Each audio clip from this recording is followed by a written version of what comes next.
Oh, I get it. Harry Potter. It's a screwdriver. Oh. Like Doctor Who's screwdriver. Is that what it's called? You know what? I lost a lot of people there already. You don't know why. But, so, welcome to Close Up. I'm your co-host, Joe. I'm Ryan. And today I'm trying to explain Doctor Who to somebody who's never seen Doctor Who. That would be Ryan. So let's get into our medium shot now.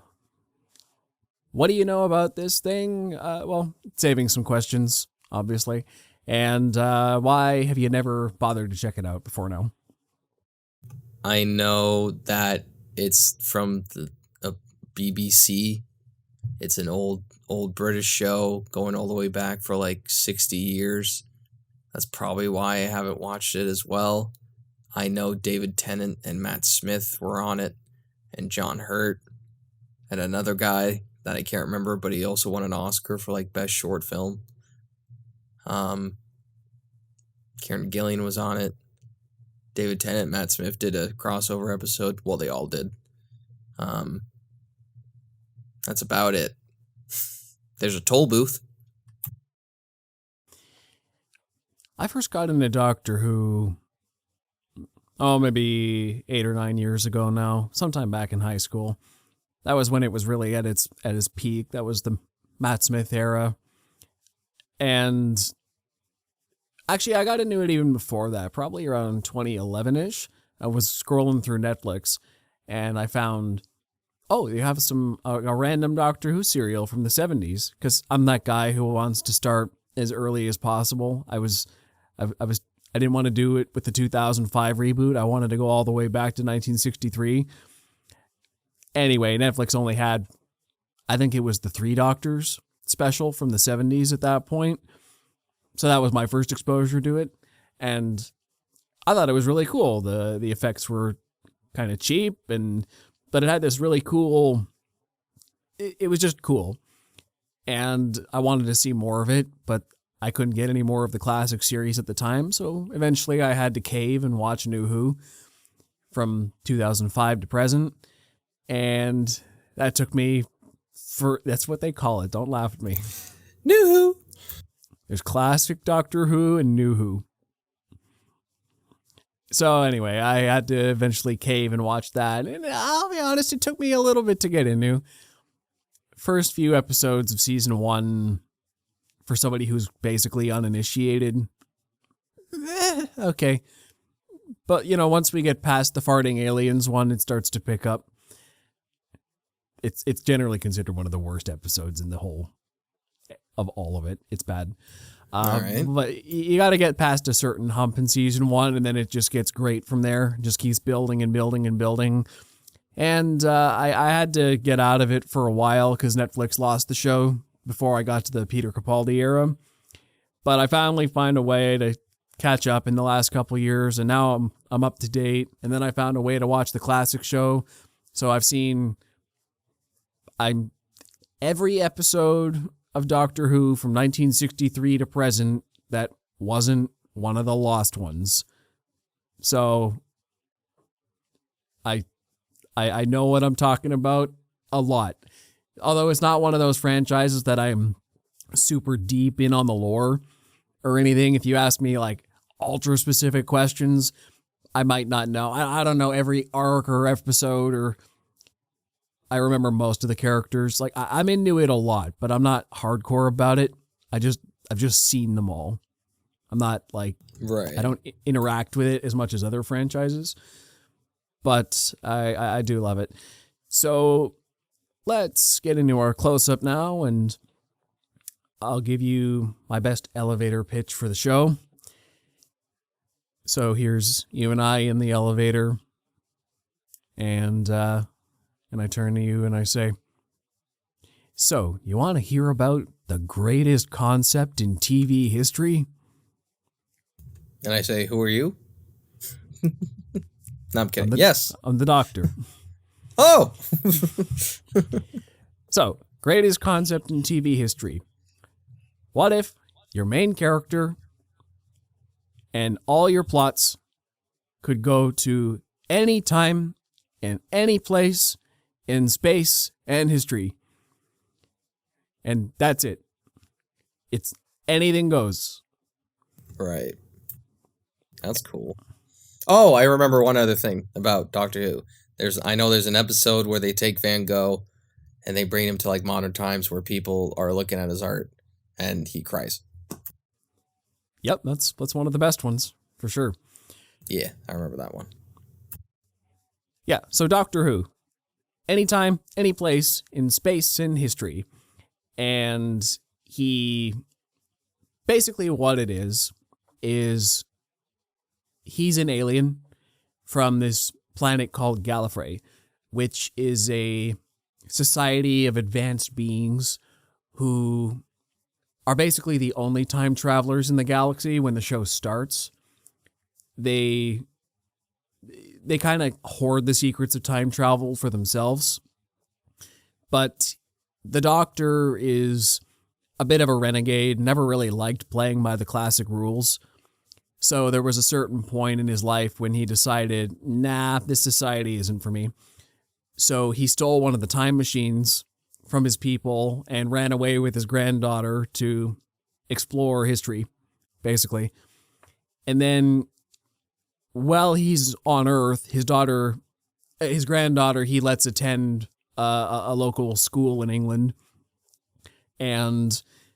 But she's like way smarter than every other kid there, and her teachers can't figure out why. So one day, and they can't really figure out where she comes from either. They don't really know where she lives, and they think, oh, something may be wrong with her at home. So we don't really know what's going on with this girl, Susan. So after school one day, they kind of follow her to see where she goes. Like, is she homeless? Does she have a good home to go to? Her teachers are just concerned about her. And then they follow her to this random, like, warehouse district area. And then she walks inside a box, like a police box. And they're like, what? So then they follow her inside the box. And it's this massive room with alien technologies. And there's this old man there she calls grandfather. And that's when we're introduced to the Doctor. And his original incarnation is William Hartnell from 1963. And then he explains, yeah, this is a time ship. We're time travelers. And the ship gets whisked away to the ancient past. And its chameleon circuit breaks, so it gets stuck in the form of a blue police box from 1963 forever. And that's why the TARDIS is how it is. And yep, ever since then, the Doctor's been traveling time and space. He developed a fondness for humans, so he tends to take random human companions or whoever kind of impresses him along on his journeys through time and space, mostly just exploring. But usually they run into bad guys who are oppressors of some kind. And the Doctor, the older he gets, basically decides that he sort of takes matters into his own hands. He refuses to let oppression stand anywhere he goes, and he's smart enough and has the capabilities to exercise free will. He tries to get people to exercise their own free will in the galaxy. He's just a troublemaker, basically. Just, as he calls himself, an idiot in a box who goes around time and space causing trouble for people in powerful positions. And that's basically, that's the idea of what it is. Any early thoughts? Well, you kind of already answered two of my questions. So I was going to ask like who the Doctor is, what's up with the toll booth, why is it blue? And yeah, is it like a Harry Potter 4 situation with the tent where it looks small on the outside, but then you go in and it's big? They probably stole that from Doctor Who. Bigger on the inside is... You're telling me J.K. Rowling is not original writer? Nobody is, let's be honest. No one Everybody is. steals from something. But I'm sure it was Even a pretty Tolkien. novel... Yeah, I'm sure even he stole. But I'm sure it was a novel idea in 1963 for... Well, the reason it was disguised that way was because in England, 1963, those blue telephone boxes, they were a more common sight back then. I think from those boxes you could call police, or like you could go inside them because like police would lock prisoners in there just until they got backup. I think it was. So you never really, you don't see them around now. Now it's just kind of an iconic design. Even 20, 30 years ago, they weren't using them as much. But in its original run, they were a more common sight. So that's why the TARDIS used its chameleon circuit to blend in 1963 England. And then it got stuck that way. So that it's just that way for everywhere it goes forever. Alrighty. That's interesting. Let's see. What would be... I guess you brought them up. Are the companions useful? Are they mostly just there so there's like another character there? Do they have like special powers, or are they just kind of for the Doctor to sleep with or smack when he gets angry? Well, the original function of the companions was, once again, if we're going back to 1963 here, the original actor who played the Doctor, William Hartnell, he was on the older side. So I know for a fact, like Ian Chesterton was one of his granddaughter's teachers, and he was the young guy who could do all the action in the first couple years, because the Doctor was more of a wise professor teaching the history, giving the moral guidance, and just being the smartest guy in the room who knows everything going on scientifically. But he's like this old crotchety man who... The early version of the Doctor wasn't really so heroic. He was more of an objective observer who just kind of wanted to watch history and not meddle. But it was his human companions, Barbara and Ian, and then his granddaughter Susan as well, but mostly Barbara and Ian, who go to these different places in history, and they see all these injustices being committed, and they want to do something about it. And then the Doctor sort of warms up to this idea of starting to meddle in history a bit. So his companions are his human grounding, functionally. Originally, like I said, they did some of the action, the younger ones, but yeah, they're his human grounding. They teach him how to be a good person in this big galaxy, and sort of inspired him to be the hero that he eventually became throughout the original show, and definitely so by New Who. And they still basically are like that today. In New Who, though, they're a lot more special in a way. There's always something, especially in Stephen Moffat's era with Matt Smith and Peter Capaldi, the companions are usually something's weird about them, or they're some kind of MacGuffin, or there's a reason they are how they are, or they were fated to meet the Doctor in some way, or he's got to deal with them, and their stories. But in the original series, they were mostly just humans that he knew. Some aliens, too, that he ran and knew. But that's kind of how the Doctor likes it. He doesn't really... He likes the ordinary. Just your average human. Well, above average human, I should say. Because the ones who are... The special ones, who have good moral groundings, who are willing to look beyond their own fears and prejudices of the world, who have open minds, are willing to explore and adventure and put themselves in a little danger for character growth. They're the ones who interest him. He'll take them around. Alrighty. And no, he Makes doesn't sense. really sleep with any of them. That's the old show was pretty famous for being sexless, but the new show still sexless, but more romance with the companions. Although that was criticized a lot as well, because it got to the point where, geez, every companion he's with, he has a relationship with. And that's why a relationship like David Tennant and Catherine Tate from season 4 was so refreshing, because they were just good friends who verbally sparred all the time. or like Peter Capaldi and the companion Bill from season 10. They were just fun, nothing weird there.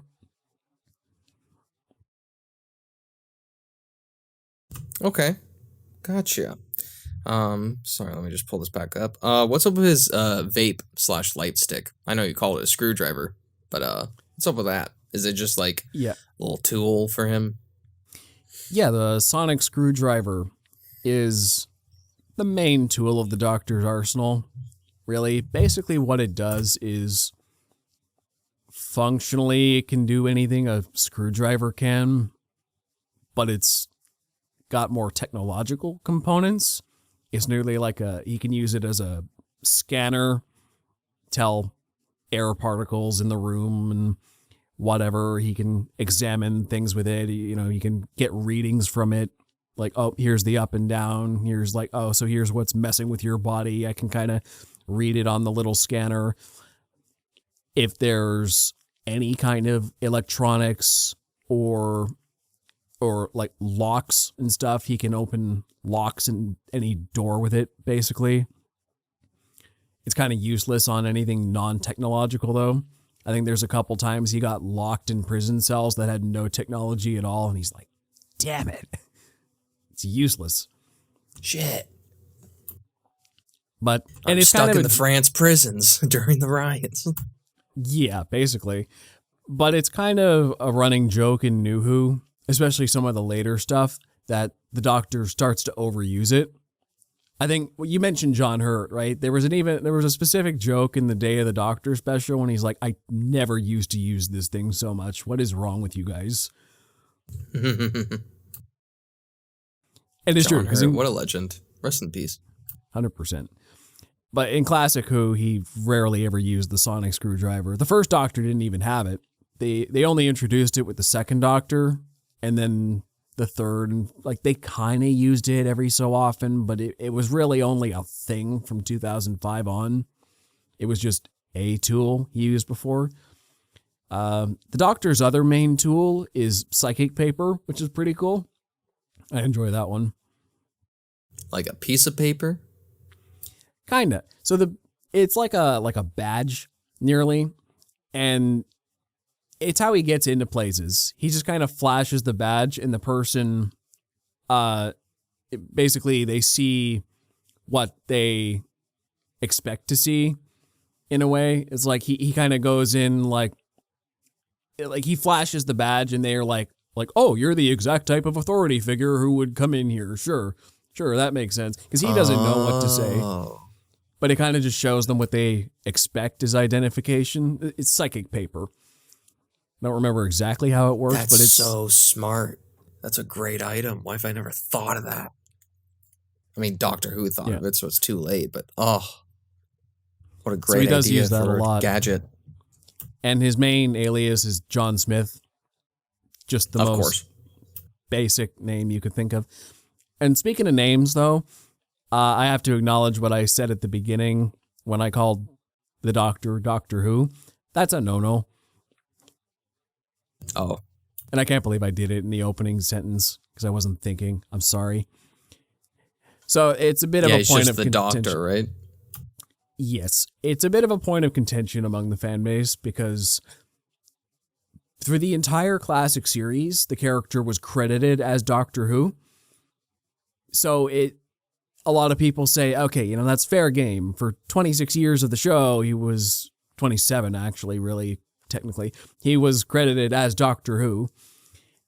But it wasn't until the David Tennant era where David Tennant was such a nerd and fan of the original show, and he's one of those fans who's like, he's actually the Doctor, that he made the producers of the BBC start crediting him as the Doctor instead of Doctor Who.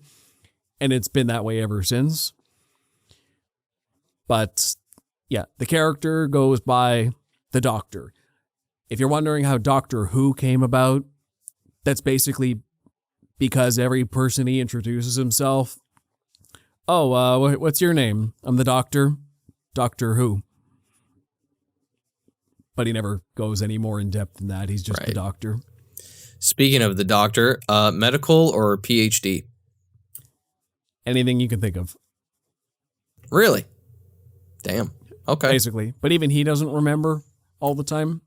He's like, I think I got a medical degree in Glasgow once, hundreds of years ago. That's funny. He's a doctor in the way that he's a fixer, is what he is. It's the name he chose for himself, but it's also the name the universe knows him as. Is he's the guy who, when things are broken, people, the system, whatnot, the doctor in the blue box comes and remedies the problem.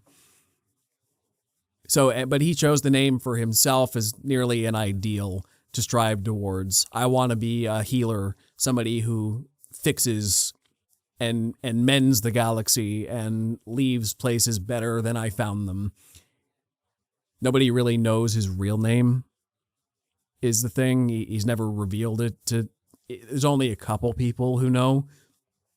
But the Doctor is mostly shrouded in mystery. Like, all this backstory I've been telling you was doled out over the last 50 years.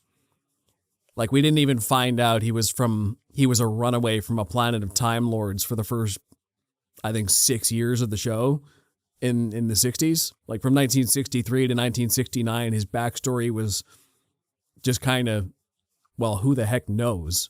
He's just a time-traveling alien who can regenerate his body, and that's it. And then later we find out, oh no, there's more to it.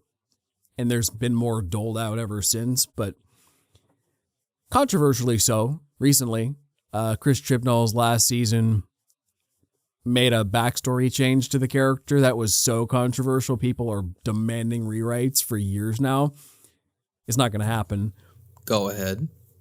Well, I'm not going to spoil it, but a lot of people prefer that the Doctor remains mysterious. They think so they gave him a definitive backstory element?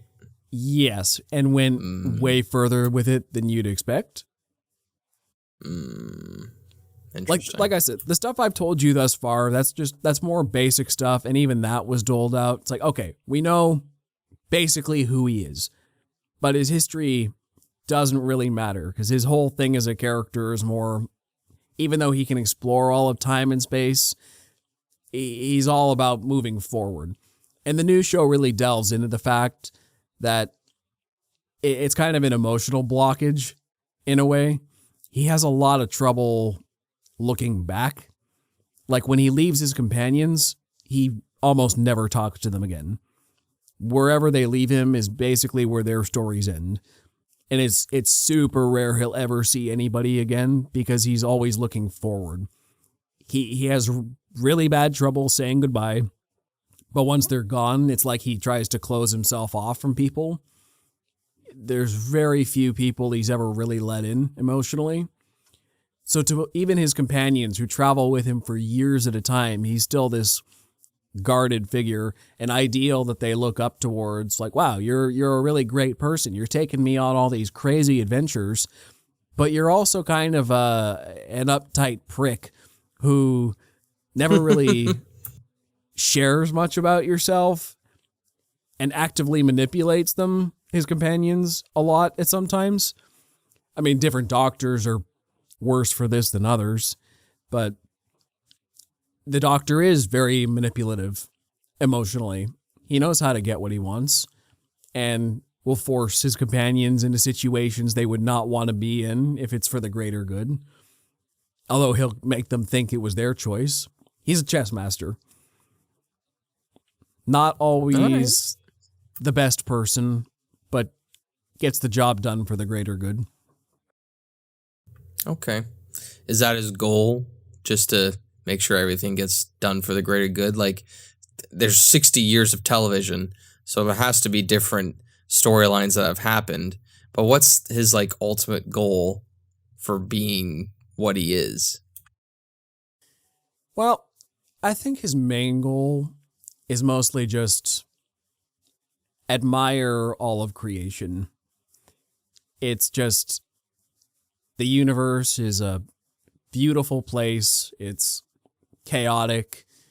The people in it seem to really love hurting each other. and causing pain and grief and suffering.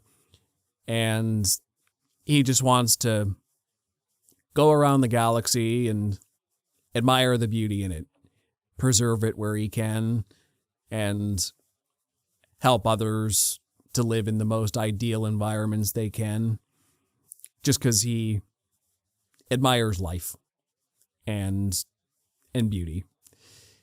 And everything else is just kind of an obstacle in the way of that on his path. It's like, well, I came here just to sightsee, but while I'm here, I'll fix your whole societal problem.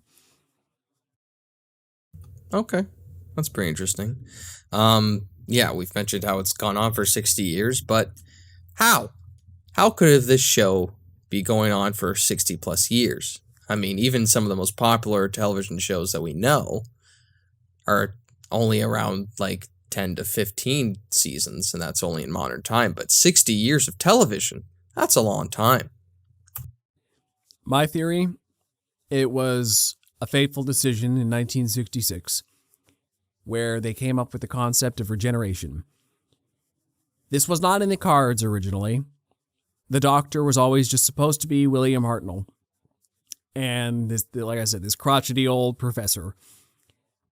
But then he was experiencing some health troubles in the mid-60s, 3 seasons into the show.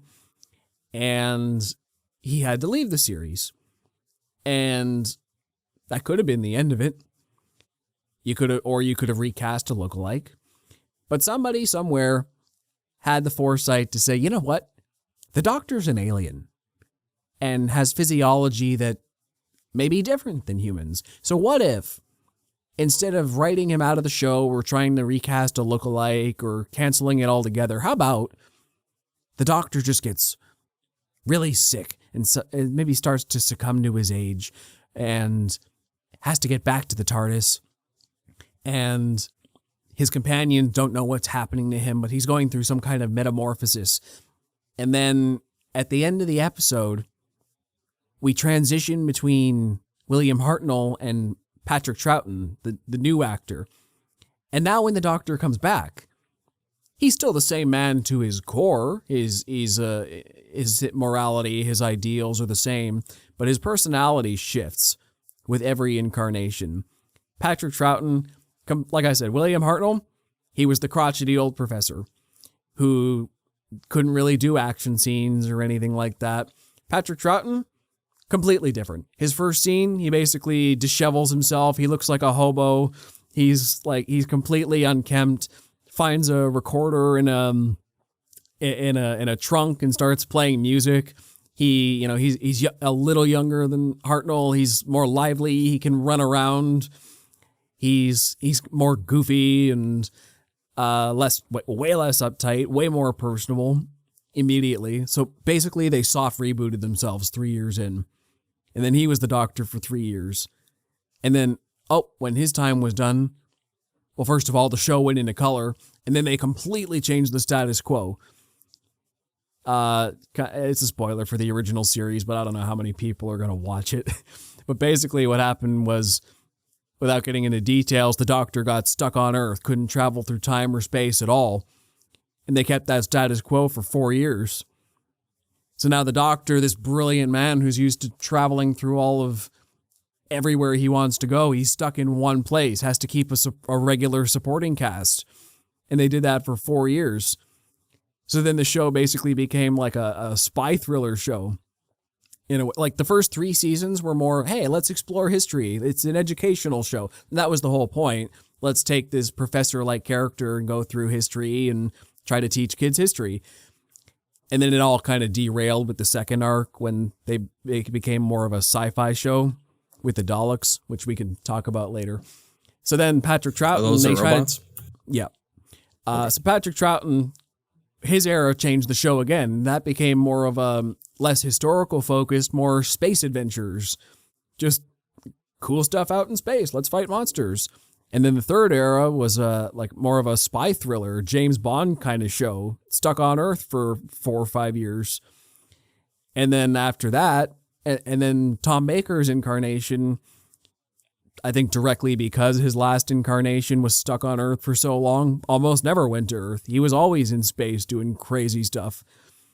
And that was great. And he was the Doctor for 7 years.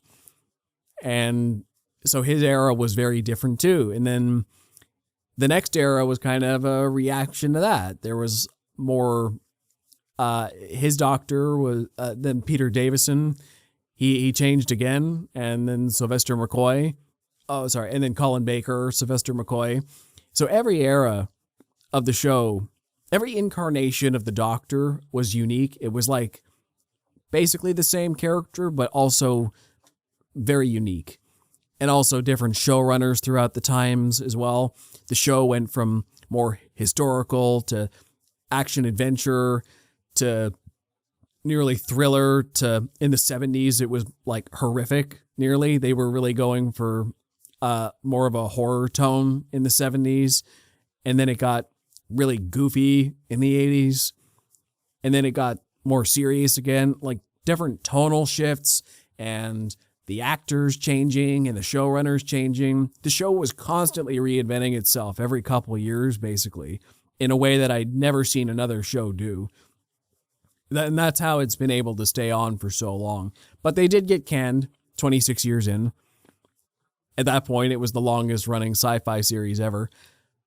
And they tried to bring it back for a TV movie in the mid-90s. Bad. It didn't go well. And then it was canned again until 2005 when they brought it back on the BBC, and it's been going ever since. And it's same kind of idea. I don't think the new show reinvents itself as strongly as the old ones did, but there are clear, distinct differences in every era. There's the Russell T Davies era. That's the first 4 years. And then there's the Stephen Moffat era. And even he has a pretty distinct break between Matt Smith and Peter Capaldi. The tone of the show changed a lot in that half. Like, it feels like a continuous arc under Stephen Moffat, but also two distinct eras of the show. And then there was the Chris Chibnall, Jodie Whittaker era. And now we're back to Russell T Davies and David Tennant. That duo is back, which is going to feel different again. And then Russell T Davies is staying on for season 14 with Ncuti Gatwa, who's the new Doctor, and that'll feel different again. So it's all about constant reinvention. Same premise, and then a revolving door of companions. The supporting cast is changing even quicker than the Doctor. Okay. Every couple years, new faces. Is the reincarnation, like, is it the same human, like, reincarnating himself, or is it like distinctly different doctors? Like, is it all supposed to be the same Doctor over the 60 years? So Time Lords, his species, have this Here we go. innate ability to regenerate their bodies. It's not a savior from death exactly. Like, if you die, you die.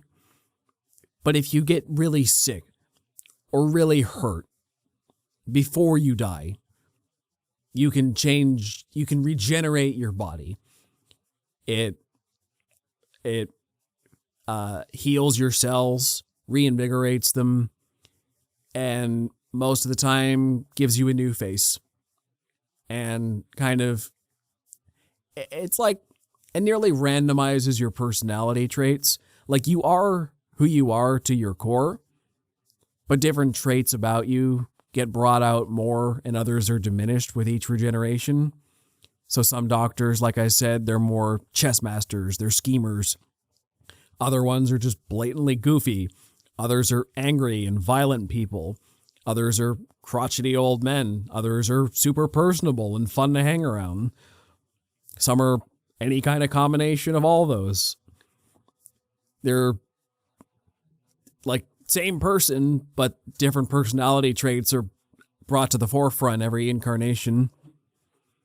But even the Doctor doesn't always feel like the same person to themselves. They in their mind, it's nearly like a death every time they change. Because they feel different, they look different, they hang out with different people. To them, it's like lives ago. They were a completely different person, so much so it doesn't even really feel like them. And that's part of the reason they have trouble going back to people they used to know, is because, well, I'm like literally a different person nearly than last time I met you. So yeah, that's what the doctors, and sometimes it's traumatic when they change to themselves. Like there's the classic David Tennant, I don't want to go. I don't want to go. Yeah. And then there's others like Matt Smith's more quiet resignation. I'll always remember when the doctor was me. And then he moves on. Aw. That's kind of sad. Okay. Yep. Bit of a light note. What's up with the robots? Because they look like a joke, but are they like an actual threat? Yeah. Like, are they like an actual threat? Of them.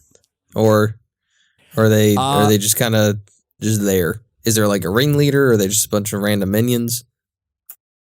I'll be honest, whether they're a threat depends on who's writing them. One of the best episodes of any Dalek use is just an episode of the new show called Dalek. And that's the one I do think, like I said, there's some garbage in the first half of season 1. But if you can get to episode 6, Dalek, that's the real potential of the show there. If you can make it to episode 6, that's what'll sell you by that point. Because Dalek shows the danger one single Dalek can cause. They are basically based on Nazis. Their entire method of operation is exterminate everything in the galaxy that's not Dalek. Because all life forms are inferior to Dalek. And they're just this parasite that goes across the galaxy, trying to exterminate or subjugate everything in its path. Because they want to be the dominant race in all the universe. And the Doctor is their arch nemesis, who's thwarted them so many times. And as time goes on, the Daleks eventually discover time travel, which makes them even more deadly.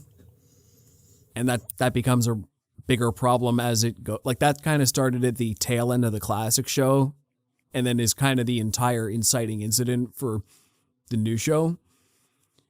Which, the new show is a good jumping off point, just doubling back a sec. Just because the new show, because of what the Daleks did, it basically rewrote the whole status quo.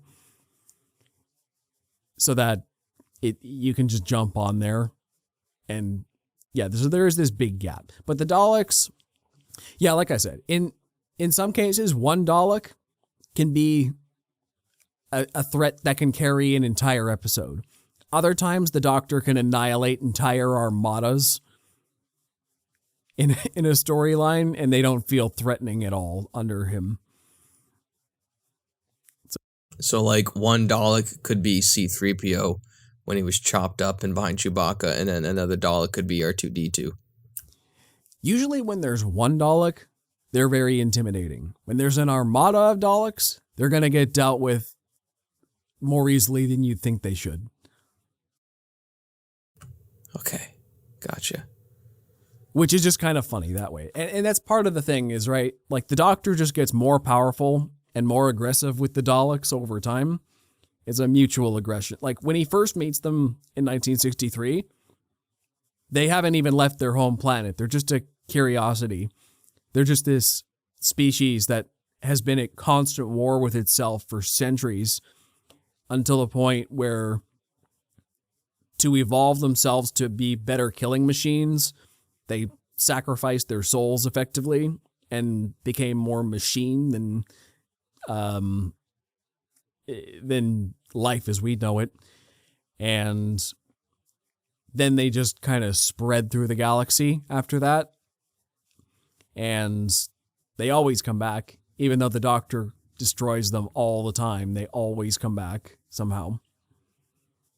And a lot of Doctor Who fans will tell you they're very overused, though, because it's like every year has to have a Dalek thing. Like, okay, the Daleks used to be legitimately scary, and now we've seen them defeated too many times to really take them seriously. They need a break. Right. Okay. Is the show more so like episodic, or is there like with one Doctor, it's like the whole timeline on the show, that's the whole plot, or is it like one season type thing? Is it kind of like Star Trek in a way it's episodic, or is it kind of like one season is the whole plot or whatever? Well, if we're talking about the old show, the Classic Who was broken up into story arcs, kind of like the Clone Wars or something like that. They'd have episodes that were anywhere from 4 to 12 episodes, I'd say, that could tell a story arc. Whereas, and then that was it. Like every story arc resolved itself, and then they just move on to the next. Whereas in New Who, it's more, most of the episodes are standalone, but there's usually an overarching season plot, sometimes some two-parters. But it's more serialized in the new show, for sure. The old show was just by arc, which, to be frank, most of those arcs were dragged out. Most of them probably only had to be half the length that they actually were. So the old show can drag a lot because the middle ones feel like filler. They definitely were. But I mean, back in those early seasons, there were over 40 episodes a season, so I don't blame them for adding filler. There's a lot of trash in there, but a lot of gems. Especially in the 70s, later on, when they started shortening the episode counts. Like, some of the early ones had 10 to 12 episode story arcs, and like, oh, Lord. But by the 70s, they were Jesus narrowing Christ. it down. They were averaging at 4 episodes, like 4 to 6 episodes by the 70s, so they definitely cut it down, and it was better for it. Okay. Let's see. I don't have much left. Where is a good place to start watching? Because there's the very start, and you said the New Who. That sounds like a sponsor of Yahoo, but we'll talk about it later. Or Yoo-Hoo. Does anyone drink Yoo-Hoo on Doctor Who? No. Oh. Not that I remember, anyway. So, good place to start. I'll give you a couple different answers here. I think there's a lot of viable options. I think the most obvious place for a consumer of modern entertainment, just start with the 2005 run. It changed a lot. Like I said, the old one was serialized. It was story arcs. They were 25-minute episodes that would end up being like 2 to 3 hour stories by the end of it. New Who is just typical 45-minute episodes, like 13 episodes a season, give or take. It's more serialized. It's actors you'll recognize. It takes a little bit to get going in season 1, but that's basically where I got into it, and then I decided to hop back into the classic series to be a completionist. I think New Who is better if you've seen the classic show. It does give you more context, but 26 seasons and like over 600 episodes is a lot, is way too much for people if you're not committed. I would 100% not start with the beginning. Maybe start with the very first episode. If you can find an unearthly child, it's a legitimately great pilot and does explain the concept, and it kind of gives you the idea of what the old show was like at the very beginning. It's 20 minutes. It's a good introduction. And then maybe just get on to New Who. Alternatively, I think a good time would be when they switch showrunners. Showrunners have a distinct tone they set for their show, usually. So say, for example, in the new show, You could start, okay, Russell T Davies did it from 2005 to 2010, and then Stephen Moffat took over for a while, or Chris Chibnall, and every one of those is a distinct tone. So you can start with the showrunner. You could start with a new doctor, which often coincides with a new showrunner, because that's a fresh start. A new doctor is a new personality, a fresh face. You can hop on board there, and it's like I said, every doctor is basically essentially a new character. So you're not, and they usually reset the whole status quo with every new doctor. So like I said, he basically stops talking to all his old companions usually by that point. There's some consistency, but usually it's a fresh start. My personal choice, I think, is a good way to start. You can also hop in with every new companion, because like I said, the companions are the human grounding for the show. And the doctor, we're seeing the doctor through their eyes. They're really the main characters. They're not the ones who carry on forever, but they're really the main characters. So every time a new companion comes to the TARDIS, it may not be at the beginning of a season, it may even be mid-season, but getting to see the Doctor through their eyes for the first time, that's where the show is the most wondrous. Every companion, the first time they come into the TARDIS, their eyes widening, they get the, wow, it's bigger on the inside moment. So you as a viewer see the Doctor like they do. And if they're the companion that the Doctor's with when they regenerate, that's freaky too, because you're like, oh, well, I jumped in with this companion. I didn't even know the Doctor could do that. That was an option. I mean, of course, but it's just, as a companion, you're kind of following along a journey with the Doctor like they are. You jump in when they jumped in, and you're seeing what they see. So, best way to jump in, though, personally, is right now. This is the confluence right here, is the new series of Doctor Who coming out right now. You can start with the specials that are coming out November 25th on Disney+, or I believe season 14 is starting around Christmas. And this is the trifecta here. We got Russell T Davies returning as showrunner, David Tennant and Catherine Tate coming back. And so we have new showrunner, new Doctor, new companion. Maybe the David Tennant specials will be referencing more the old show, but definitely by season 14, new showrunner, new Doctor, new companion. And I think on Disney Plus, it's going to be billed as season 1, just because Disney's branding, whatever. But effectively, it's a fresh start. And so, and the continuity doesn't really matter. Like I said, it's there, but any Doctor can be a beginning. And I think that's another reason the show stayed relevant for the last 60 years, is like, it matters, but you can also jump in a lot of places. Okay. Well said. I'm going to put you on the spot here. Who is the best Doctor? Yeah, that's a tough one. Best Doctor and my favorite Doctors, probably a different list.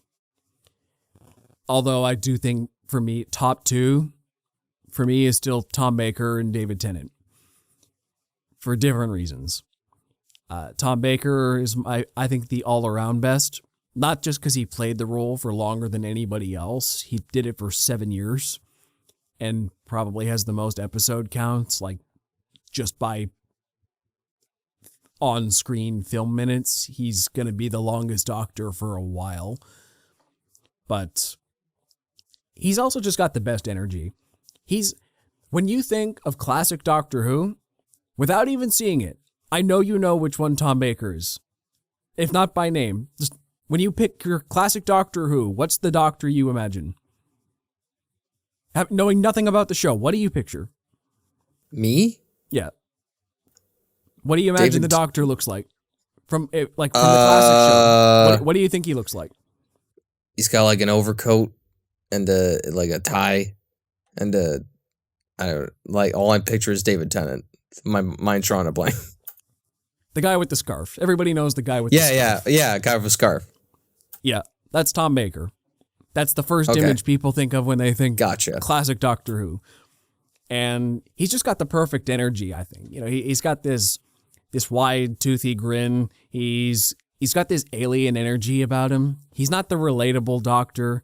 He's very standoffish, and he's kind of rude sometimes, but not as much as other Doctors are.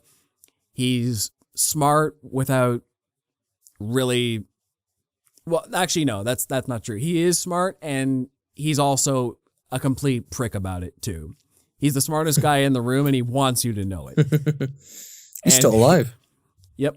He's also a real attention hog, too. But he's fun. He's not like one of the dour Doctors, either. He's the guy who, like, everyone he meets, he'll offer them a jelly baby. That's just kind of his thing. Okay. He gets to fight a lot of the coolest aliens. He had What's a lot jelly of baby? It's like a gummy bear, I think. Oh, is that like a British thing? I think so. Yeah, he has some of the coolest companions. Probably tastes better. Yeah, I like the alien Doctor kind of person. The one who the humans, like, he's relatable enough for the humans to pal around with, but just alien enough for you to always consciously be aware he's an alien and not a human. Funny thing is, though, David Tennant's my second favorite for the exact opposite reason. He's the relatable Doctor. He's the heartthrob who falls in love with people, and he's got the most human, raw emotions, and lets his human emotions drive him more than many of the other Doctors. He's the most human Doctor by far. So I like the most alien Doctor and the most human Doctor. I'll go down my list here. So third and fourth is kind of tied for Patrick Troughton and Jon Pertwee. They're very different, but I love them both for very different reasons. So that's Doctor 2 and 3. I love Pertwee's James Bond Doctor, but Patrick Troughton is just kind of the fun space hobo. So it depends what kind of vibe I'm in, but Jon Pertwee was my first Doctor, so I have a bias towards him. Then number 5, Matt Smith. He's exceptional. The best thing about Matt Smith is that even though he's one of the youngest Doctors to play the role, he acts one of the oldest. He's the old man in a young body. That's mostly his thing. And then Peter Capaldi, who went really hard on being a jerk in the role, but that also made him one of the best to me, because I think Peter Capaldi has one of the best character arcs the Doctor ever had, who goes from complete arrogant jerk who basically seems to forget all social human customs to kind of softening out, and he just goes through a really great personal journey, maybe better than any other Doctor I've seen. Number 7, Christopher Eccleston. He only did it for one season, but it was a good year. It got everybody back into the show after it got canceled. That was the 2005 year. And yeah, he was good. 8, William Hartnell. He was the original. Started it all. I like his more rough and tumble take on the Doctor. He's very unlike the Doctor we would come to know, but he did start the template. 9, Peter Davison. He's the he's the white bread Doctor to me. I was never really a fan. Not the white bread Doctor. Yeah, I'm like, you're fine. I never really gelled with him. He's a lot of people would rank him way higher than me. I think this is like one of my controversial opinions, putting him low, but yeah. 10, Sylvester McCoy. He just started getting good towards the end of his run, but We talking like Wonder Bread, white bread, or even cheaper? yes, Oh no. for me anyway. So Sylvester McCoy started getting good right when the show got canceled. Colin Baker never really worked either. He was just like too much of a dick. Jodie Whittaker, didn't really care for her take either. It was I know that was controversial. I don't know why. Whatever. Well, I can get into that controversy if you want. I have opinions. But I didn't. We'll avoid it. We can avoid it. I think my opinions are on the right side, but I just didn't like her take. I don't mind that the Doctor was a woman. I just didn't like Jodie Whittaker. I was willing to give her a chance. And okay, as everyone should have. I am gonna wade into this though. Usually, I am against random race and gender swaps and things. I think it's unnecessary and disrespectful to the original author's intent. If you want to make a new character of more diversity, go ahead and do that. It's cheap and lazy to just rewrite an old character to fit a new narrative. It's clearly not what you're going for anyway. You're trying to make somebody new and plaster an old name on it just for branding. The Doctor, I don't care. We baked into it from 1963 that they can change their features and personality. Like, they're an alien. I don't care that they can switch genders too. Yeah, maybe you're adding that 50 years later than you might have wanted, but they're an alien. I don't care. It's an option. Like, change the Doctor's race, gender, what have you. They're still the Doctor. That's just kind of part of the character at this point. So that's why I don't really care with the Doctor specifically, just because it's always been there. They just never chose to use it. Okay. And then my last favorite one is Paul McGann, just because he was only in the one TV movie. To be clear, my list is different when you include the audio dramas. This is just my rankings from the TV show. I forgot about the audio dramas. That's a whole other can of worms. Long story short on those, they're basically what brought the show back from the dead. When the show got canceled in 1989, Doctor Who was basically dead. And then they brought back the original cast for these audio dramas in the late 90s by Big Finish. And at the time, the show was dead and buried. So, wow, well-produced audio dramas starring the original cast. And even some of the original companions as well that went with them. It's the actual people from the show working on this. So it's the most legitimate Doctor Who content we have. And then the TV show came back. But the audio dramas are still going strong 20 years in. And they're great because they got some of the characters back from the original series too. All the way back from the 60s, some of those actors came back to reprise their roles for these audio dramas in character. So they're a very legitimate repository for fans of the franchise, new and old. They even do audio dramas for the new characters from David Tennant's done some. I think Matt Smith may have done some too. So yeah, I've listened to I think I'm around the early 2000s for the ones I'm in the main run of it.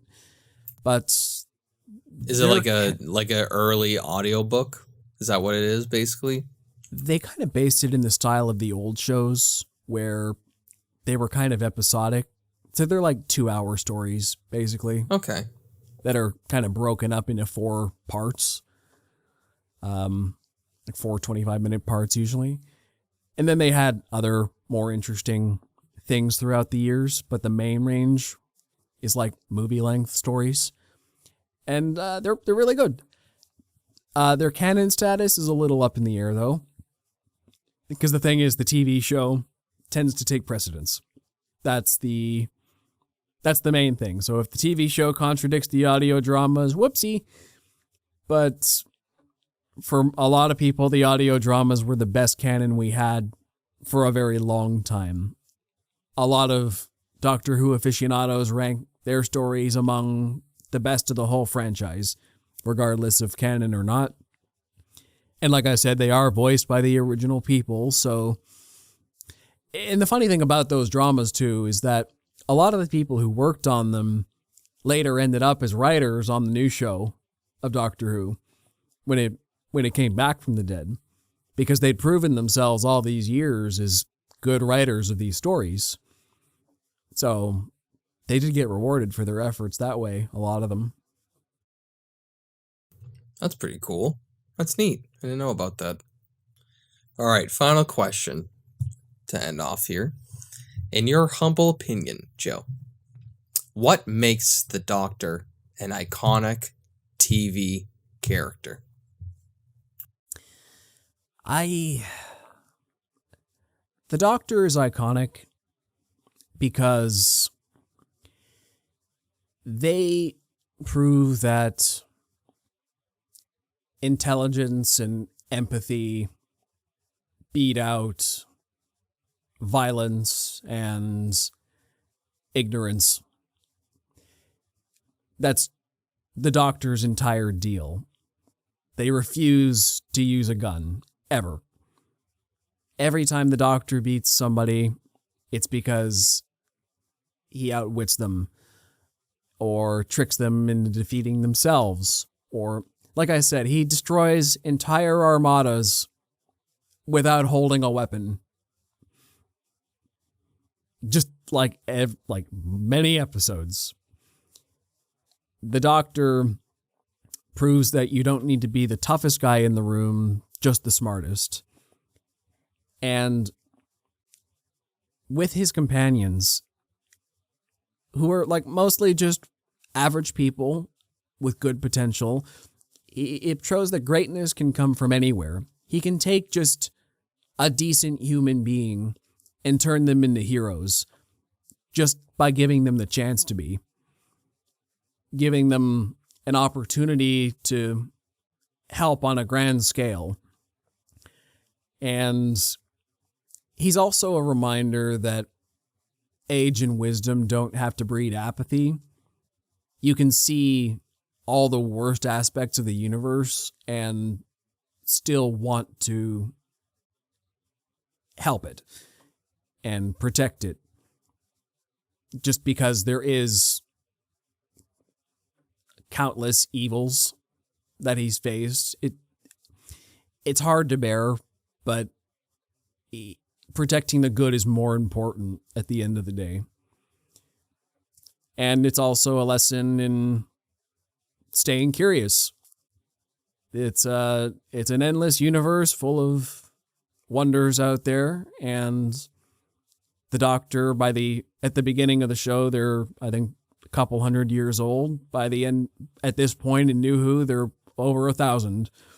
At this point, there's big time skips, but they'll never stop looking for new enjoyments or just loving life. So, Doctor Who teaches a lot of good, enduring lessons. Well said. Well said.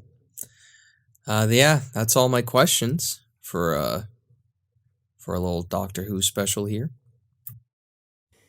Yeah, so I'll just say a little bit more.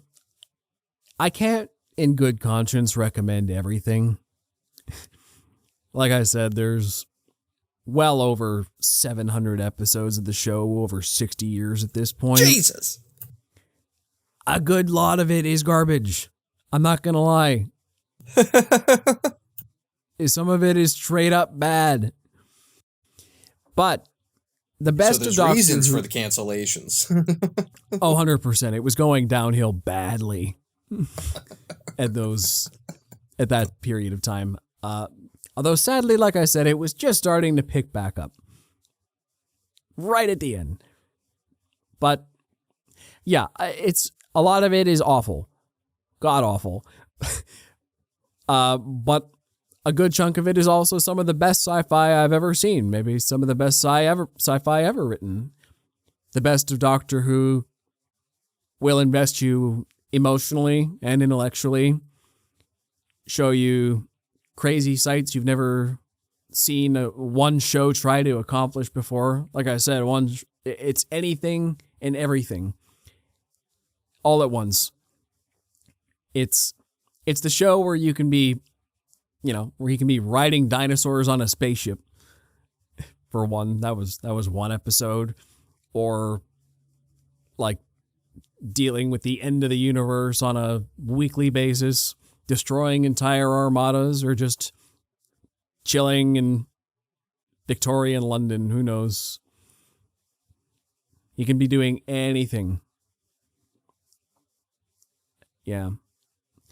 And a lot of it's iconic too. Like the villains are incredible in the show. Daleks, Cybermen, the Master is a big one. I didn't even get into the Master. That's a whole. Is that the guy with the creepy face? No. Like he looks like a weird alien type thing. I know there's like a horror special timeline. It might be the Peter Capaldi era or somebody else. Maybe be the guy with the shaved head. But the guy that looks like a straight up horror villain. Maybe you're thinking of The Silence from season 6. They maybe were scary. Let me look it up.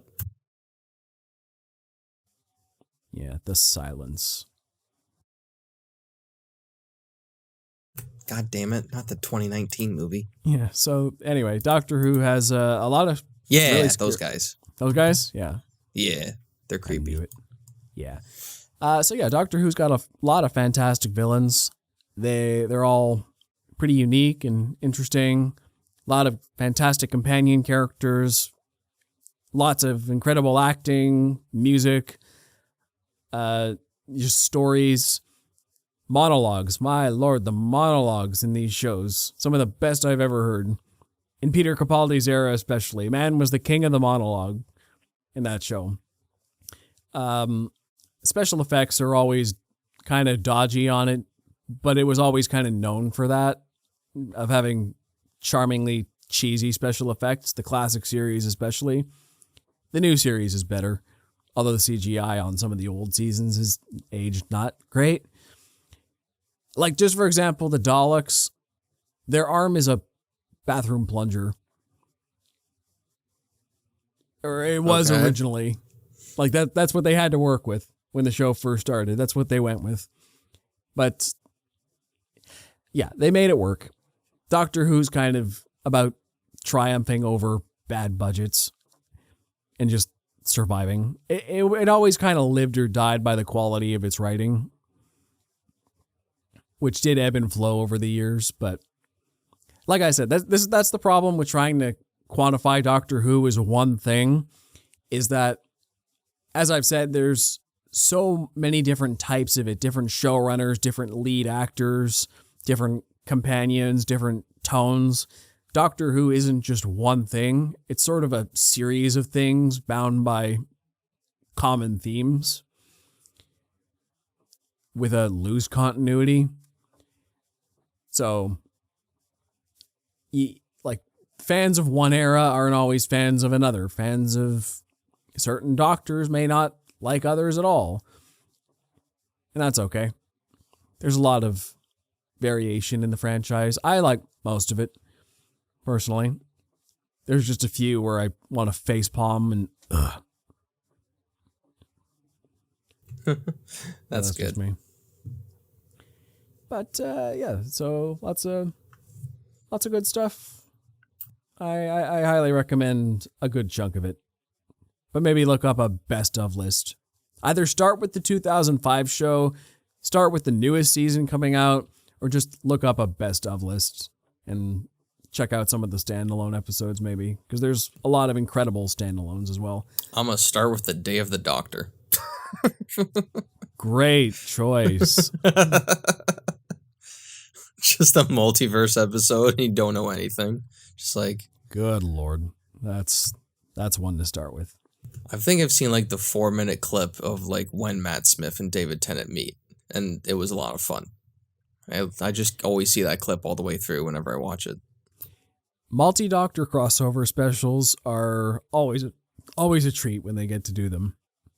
And it's a shame because not all of them want to come back all the time. There are certain people who, yeah, I think the best one, the Day of the Doctor is the best one technically, but the most Doctors they ever got at once was the 5 Doctors from the 70s or 80s at that point. Even though that one was kind of cheating because they just reused archival footage of Tom Baker. Oh. But because he That's refused to cheating. be in it. But technically, they got 5 of them. And William Hartnell was dead, so they had to recast him. But technically, they got 5 of them. Why does Tom Baker not want to come back? Well, because they did that special right after his run on the show, and he had a feud with the main showrunner for the last couple of years of it, who was still running the show at that point. So it just bad blood there. It wasn't that he didn't want to come back as the character, I think, but even though he was typecast for a while. So I think he was bitter about being typecast. He had a feud with the producer. He didn't feel like it at that time. Okay, makes sense. Yeah. So that's Doctor Who. So what's your verdict? Do you think maybe you'll give it a try? Yeah, maybe. One day. I mean, it is definitely one of those things that like I've heard about over the years. It's just one of those classic television shows that I should, peek into every now and then. Yeah, seems like a fun little space thing to see on TV, and it's been a long. It's been around for so long that it's got to be important, and parts of it got to be really good. Definitely. Okay, well, glad to hear that. I do hope maybe you'll watch the newest season and we can review it. It'll be curious to hear your perspective for someone completely out of context on season 14. When's it going to be on Disney Plus? You said? Yeah, I mean, there's the David Tennant specials, which I think are going to tie more into old stuff. But like, I think it would be interesting for you to start with season 14 around Christmas on Disney Plus. Having no context, I'll be curious. Maybe that's something to review. We'll see. All right. Yeah, sure. Why not? So my agree to disagree question for this week: are bow ties cool?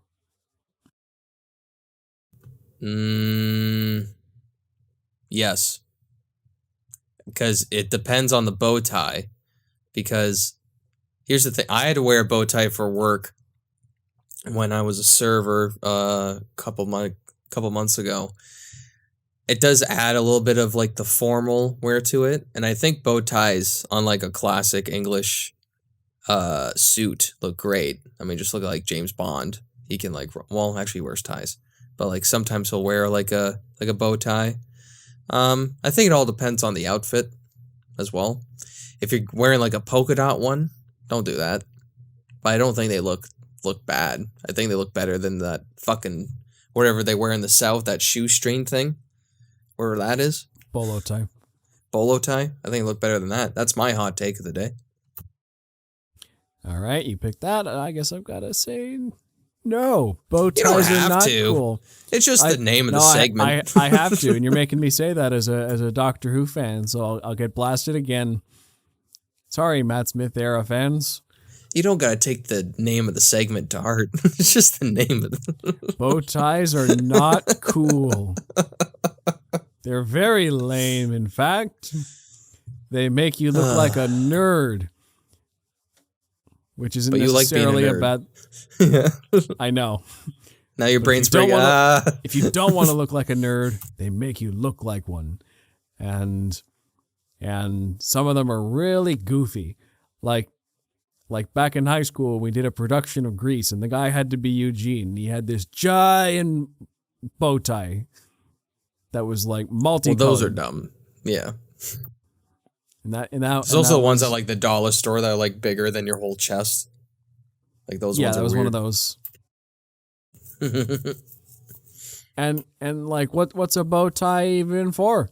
I mean, a tie is trying to accentuate your body. It's leading your eye down to the belt line. There's a function for it. It's drawing the eye up and down the body. What's a bow tie for? It doesn't show off anything. It's just a little accent on your collar. I'd rather go without a tie at all than wear a bow tie. I don't know who this character is that you're being, but I love it.